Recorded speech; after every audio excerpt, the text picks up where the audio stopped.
En este vídeo vamos a ver las características más importantes de la escultura renacentista. Vamos a empezar por el Quattrocento, ese primer periodo del Renacimiento que va del 1401 al 1500, es decir, el siglo XV. Ya sabéis que su foco cultural principal fue Florencia. La escultura, al igual que la pintura y la arquitectura, sigue las características típicas del Renacimiento. Se va a centrar en la representación del cuerpo humano. Se le va a dar importancia a las proporciones, la belleza y el estudio anatómico. Por esta razón van a ser frecuentes los desnudos. Al dejar atrás el teocentrismo típico de la Edad Media, durante el Renacimiento volvemos a interesarnos por el ser humano, el antropocentrismo. Por eso el individuo va a ser importante y vamos a ver numerosos retratos, así como esculturas ecuestres, ya que la temática también cambia, volviéndose importante los temas históricos y políticos. El individuo vuelve a ser importante, pero se va a trabajar mucho la personalidad o el estado anímico del personaje, aunque no dejan de ser figuras idealizadas, buscando esa perfección y belleza típica de la antigua Grecia y Roma. En cuanto a escultores importantes de este primer periodo del Quattrocento, tenemos a Lorenzo Ghiberti. Recordad que este fue el que también se presentó para hacer la cúpula de la Catedral de Florencia, pero finalmente fue Brunelleschi el que se llevó el proyecto en ese concurso. También vamos a estudiar a Donatello. Comenzamos viendo la obra maestra de Lorenzo Ghiberti. Ghiberti nació en Florencia, fue un escultor, orfebre, arquitecto y escritor italiano del Quattrocento, por lo tanto también podemos considerarlo un polímata. Comenzó su actividad artística como orfebre, sin embargo no va a ganar fama hasta el 1401, cuando va a participar en el concurso para decorar la puerta norte del baptisterio de la Catedral de Florencia. Resultó ganador, con igual mérito con Filippo Brunelleschi, que fue el otro finalista, pero en este caso el trabajo se le encargó a Ghiberti. El triunfo en este concurso resultó decisivo para su vida, ya que era tal la magnitud de esta puerta que tuvo que crear un taller de gran tamaño. A este taller se le debe también en muchas cosas, porque van a trabajar en él figuras destacadas del Renacimiento, el propio Ghiberti, Donatello o Michelozzo. El trabajo en esta puerta duró más de 20 años, de 1403 a 1424. Después de una inundación que asoló Florencia en 1966, la puerta fue sustituida por una réplica, que aquí la tenéis. Esta sería realmente una réplica, que es la que se puede ver actualmente en Florencia en esa catedral. Y los paneles originales se restauraron, que es las fotos que tenéis aquí, y se conservan en el Museo de la Ópera del Duomo. Al principio iban a ser 28 paneles con las escenas de la Biblia, pero finalmente fueron reducidas a 10, como veis aquí, 5 en cada uno de los lados. En esta obra destaca un relieve profundo, realista, clásico, con escenas de naturaleza, que le dan también esa perspectiva lineal al dibujar esos paisajes al fondo. Esto convierte a los relieves casi en obras pictóricas. Los relieves están realizados en bronce, con la técnica de la fundición, y policromados con una capa dorada que le otorga brillo y luminosidad. Utiliza diferentes tipos de relieve. El alto relieve es este que tenéis aquí, donde la figura es casi tridimensional, tan solo le faltaría la zona de la espalda, la zona posterior, que sí que está adosada a la tablilla, al bronce en este caso. Después tendríamos el medio relieve, donde destacan de forma más voluminosa, como por ejemplo aquí las cabezas, o incluso la zona del paisaje, que tiene relieve pero no llega a ser tan abultado como el alto relieve. Y por último, el bajo relieve son apenas pequeñas incisiones hechas en este caso en el bronce. Ghiberti juega con ese alto relieve, con el medio relieve, que tenemos aquí por ejemplo del niño y de los arcos, y con ese bajo relieve, muchísimo más difuminado, para crear esa sensación de profundidad dentro del cuadro de bronce. Aquí tenéis algunas de las escenas de esa puerta del paraíso. Por ejemplo, aquí se ven las aguas del Mar Rojo y aquí tenemos a Moisés que está recogiendo las tablas de la ley. También tenemos aquí el paraíso, donde tenemos a Dios cómo está haciendo salir de Adán, está dormido, en este caso aquí Adán está dormido, y de su costilla está surgiendo Eva. Ahí atrás, ya como en un bajo relieve, tendríamos a Adán, Eva y se ve la serpiente enroscada detrás. Y en esta de aquí también tenemos la escena de David venciendo al gigante, ¿no veis que es mucho más grande?, al gigante Goliat. Pasamos ahora a ver a otro autor, en este caso tenemos a Donatello con la escultura hecha en bronce de carácter conmemorativo y a la vez también funeraria, ya que el pedestal contiene los restos del condottiero Gattamelata. Los condottiero eran mercenarios al servicio de algunas ciudades-estados italianas, sobre todo a finales de la Edad Media y ya entrada la Edad Moderna en el siglo XVI. De hecho, la palabra condottiero deriva de condota, que es un término que designa el contrato entre este capitán y este mercenario. El mercenario se pone al servicio y lucha mediante este contrato en favor de ese capitán o de esa ciudad. Este condottiero Gattamelata existió en realidad, se llamaba Erasmo de Narni y se le conocía también como Gattamelata. Gattamelata era como su apodo, que significaba gato meloso, sobre todo por su gran astucia y picardía en sus campañas militares. Sobre todo se valía de unas retiradas muy astutas a tiempo.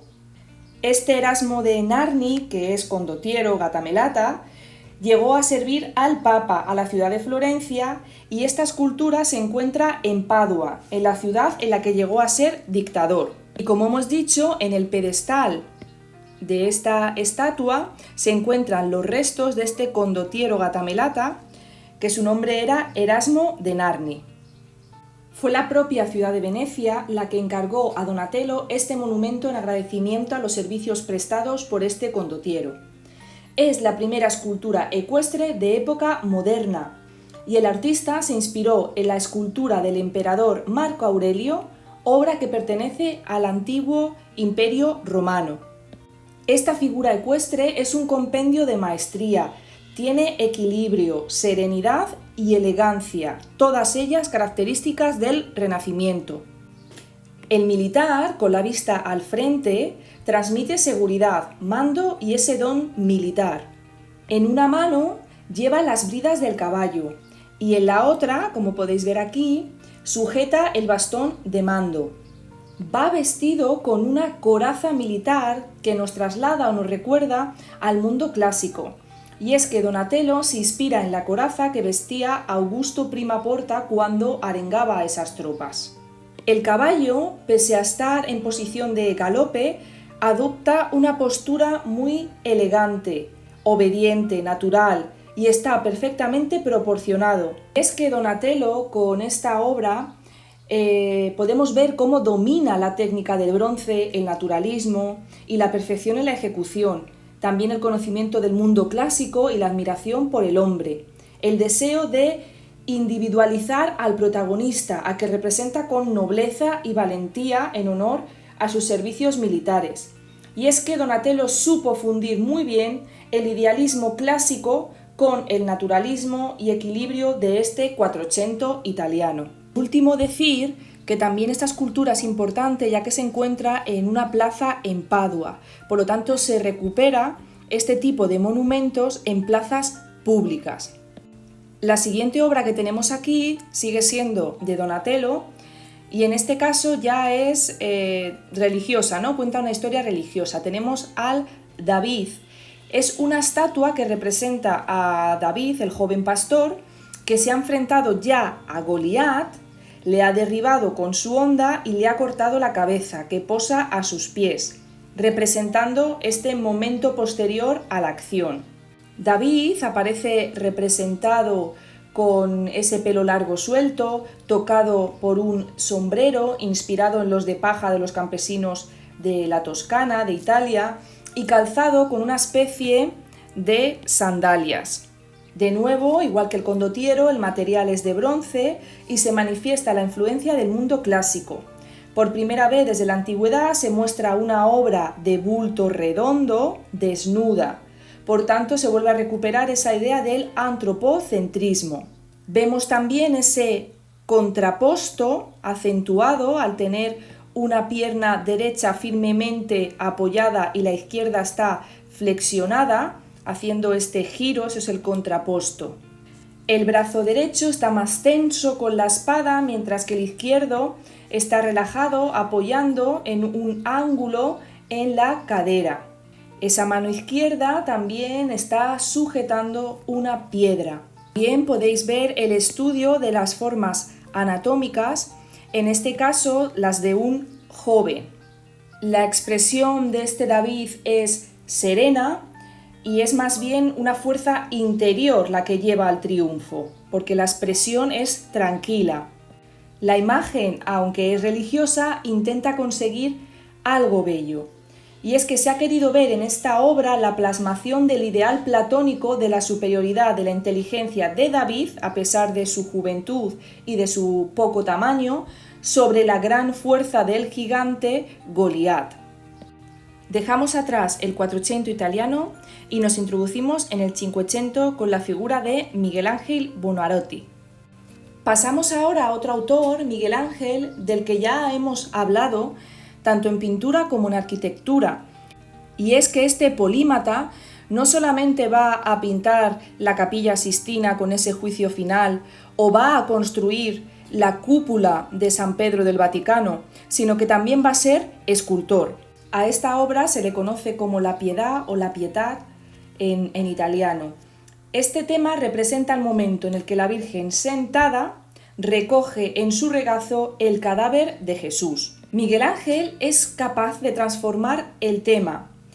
El dolor de una madre destrozada por la muerte de su hijo cambia en una actitud serena, representando a una Virgen joven, como correspondía a ese ideal neoplatónico de belleza, y representa a un Cristo casi en vez de muerto, parece dormido.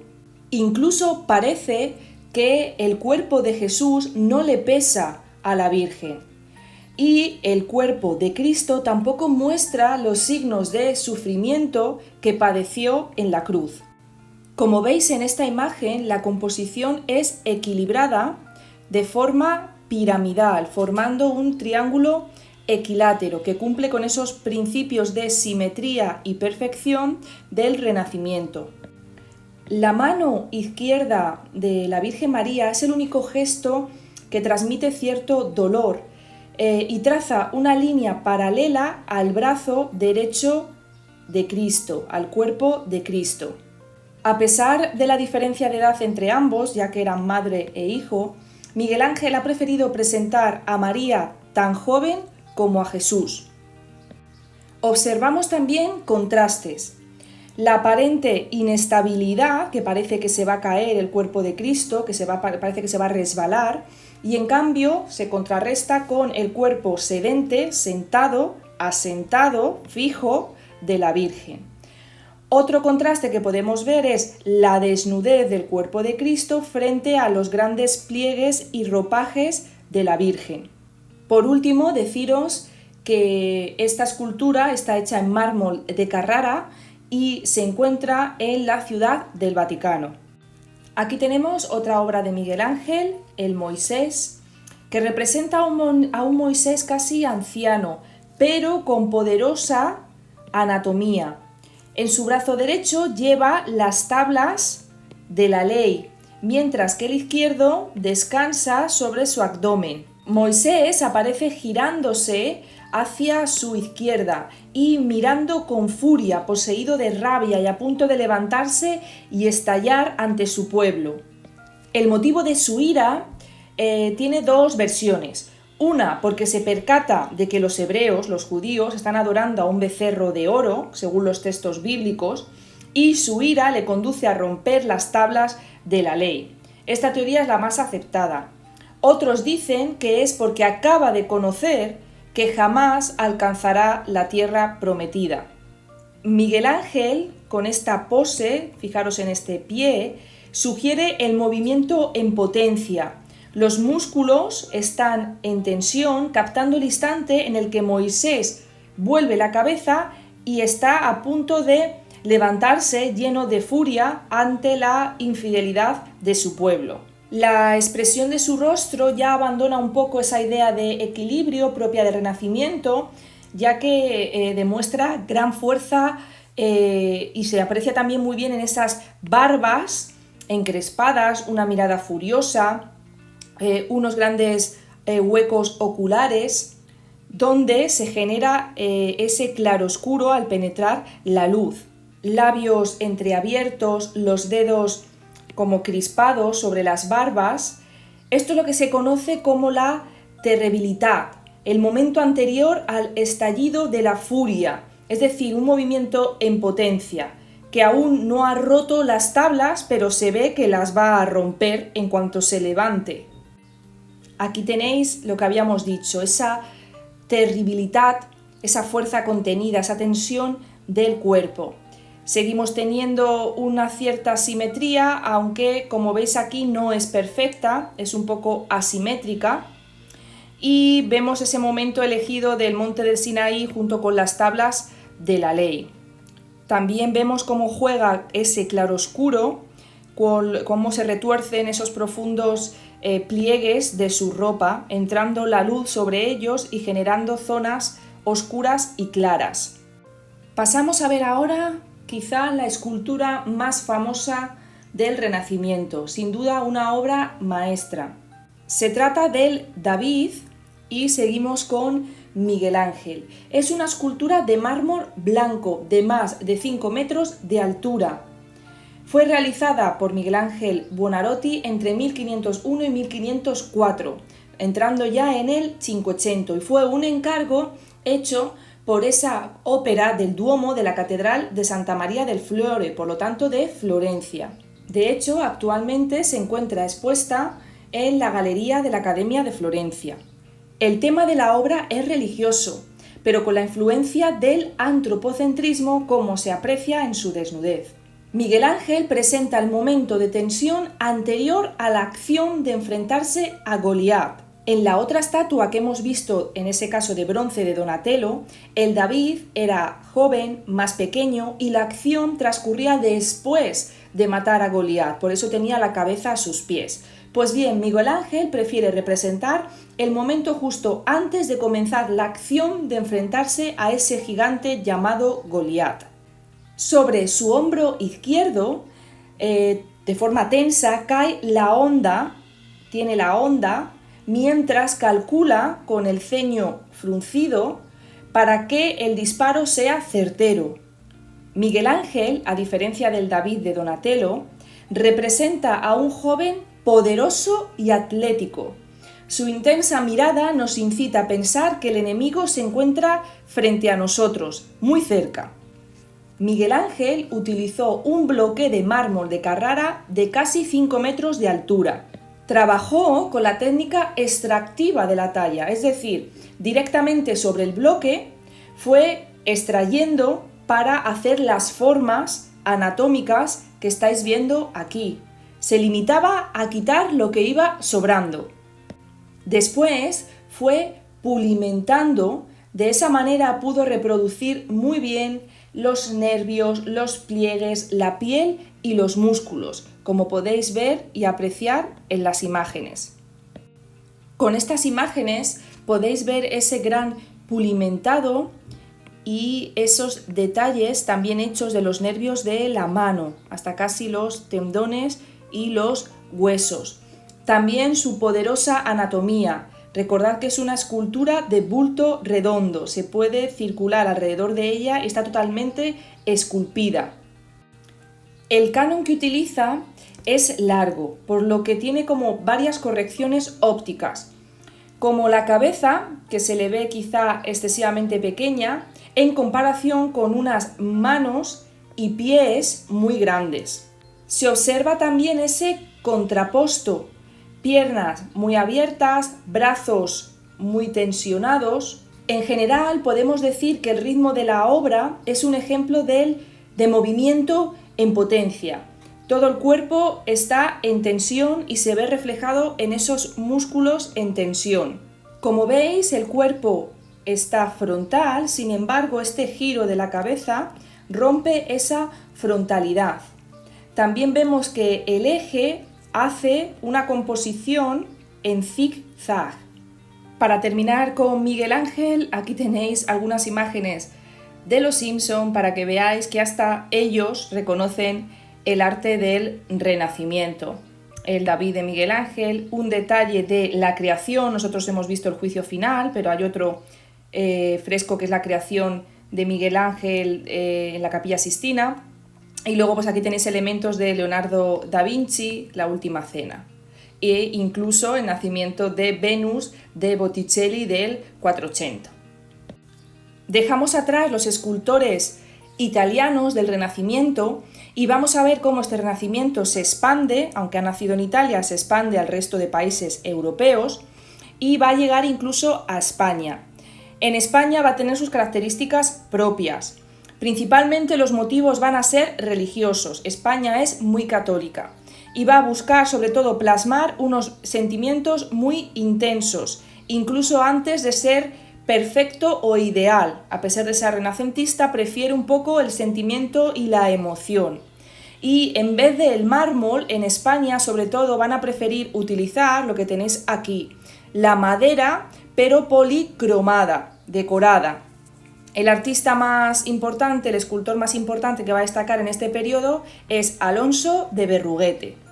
Alonso Berruguete nació en Palencia, en España, y en 1507 va a viajar a Italia para aprender, sobre todo en Florencia, y va a admirar mucho a Donatello y Miguel Ángel. De este último, sobre todo, le va a gustar y va a tratar de retransmitir también esa terribilidad de la que hemos hablado. Como vemos en esta figura, en esta escultura, ya no se utiliza el mármol, ya que en España se prefiere la madera tallada que después se pinta, ¿vale? Eso es la policromía, decorar esa madera con diferentes colores. Los temas principalmente van a ser religiosos, como en este caso, el sacrificio de Isaac. Cuenta la historia del Antiguo Testamento en la que Dios había prometido a Abraham y a su mujer Sara que, a pesar de ser ambos ya muy mayores, les prometió un hijo cuyos descendientes poblaría la tierra de Canaán, esa tierra prometida. Este hijo tan deseado y esperado fue Isaac, que es el que tenéis aquí arrodillado. Sin embargo, Dios quiere poner a prueba la fe de Abraham y ordena que sacrifique a su hijo Isaac. Abraham, sin dudarlo, se dirige al monte en el que Dios le dijo que se dispusiera a cumplir esta orden. Ató a su hijo y tomó el cuchillo para degollarlo, que es el momento en el que estáis observando en la imagen. Justo en el momento en el que iba a matar a su propio hijo, a degollarlo, Dios le detuvo y paró este sacrificio, pues Abraham había demostrado una fe inquebrantable. El canon aquí también es algo alargado, ya no es tan armonioso o proporcional, y es que su idea era la de mostrar el apasionamiento del momento, esa terribilidad de la que hablábamos de Miguel Ángel. En cuanto a su anatomía, vemos la preocupación por el desnudo, sobre todo los músculos, el trabajo de esa anatomía. Fijaros en los brazos. Se ve cómo reflejan esa tensión y ese drama. También es destacable en la talla la representación del pelo, aquí lo tenéis de Isaac, y de la barba de Abraham. La composición es como serpenteante, creando un gran dinamismo y movimiento. También hay una gran importancia de la expresión, fijaros en el rostro del padre y del hijo a punto de ser degollado. Berruguete, por tanto, ha conseguido convertir la escena en un drama apasionado. El dolor, la tragedia de los dos personajes, cada uno por un motivo distinto, se aprecia en gran manera en estos rostros. Isaac con la boca abierta y apoyado nada más que en las rodillas, es un ejemplo del dolor y la tragedia, mientras que Abraham, con su boca abierta, su rostro congestionado por el sacrificio de su hijo y con su muerte que va a suceder, pero también la esperanza del Padre de Dios a su gran pueblo. La fe que tenía Abraham en Yahvé, en este momento, como veis, no le está quitando el dolor que implica matar a un hijo.